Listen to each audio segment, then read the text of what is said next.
ঈদের কাজ নিয়ে তেমন ব্যবস্থা দেখতে পাওয়া যায়নি ছোট পর্দার জনপ্রিয় অভিনেত্রী সামিরা খান মাহির। তবে নাটক দিয়ে আলোচনায় না এলেও এক নাচের ভিডিও ঘিরে হঠাৎ আলোচনার কেন্দ্রবিন্দুতে চলে আসেন এই অভিনেত্রী, যেখানে প্রশংসার চেয়ে প্রশ্নই উঠেছে বেশি।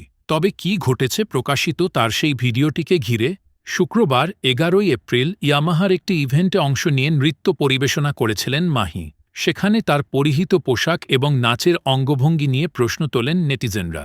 কেউ কেউ বলছিলেন নিজেকে যেন বলিউড অভিনেত্রী মনে করছেন, আবার কেউ বা বলছেন এত ট্রান্সপারেন্ট জামা পরেন কিভাবে তিনি। এসব সমালোচনা নিয়ে খানিক বিরক্ত অভিনেত্রী নিজে। এ বিষয়ে এবার মুখ খুললেন তিনি।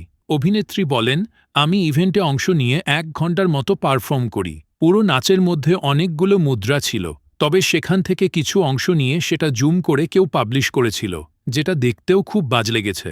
এমনটা করা মোটেও উচিত হয়নি। সমালোচনা প্রসঙ্গে তিনি বলেন, আমার সঙ্গে তো এটা কিছুদিন পরপরই হয়ে আসছে, এটা নিয়ে আমার আর কিছুই বলার নেই। অনেকের কাছে মনে হয়েছে যে আমি মনে হয় নাচের কস্টিউমের ভিতরে কিছুই পরিনি, কিন্তু তা না। নাচের কস্টিউমের ভিতরে আমি আরও 2টি জামা পরেছিলাম। যেহেতু কস্টিউম একদম বডি ফিটিং, সেজন্য হয়তো এমন লেগেছে। তিনি আরও বলেন, আমি এই কস্টিউম পেয়েছি জাস্ট রিহার্সেলের সময়, তাও একদিন আগে। আর এটা পরিবর্তন করার মতো যথেষ্ট সময়ও ছিল না। মাহি বর্তমানে জাহিদ প্রীতমের পরিচালনায় থার্সডে নাইট নামে একটি অ্যান্থোলজি ফিল্মে কাজ করছেন। সব ঠিকঠাক থাকলে খুব শিগগিরই প্রকাশিত হবে এই নাটক।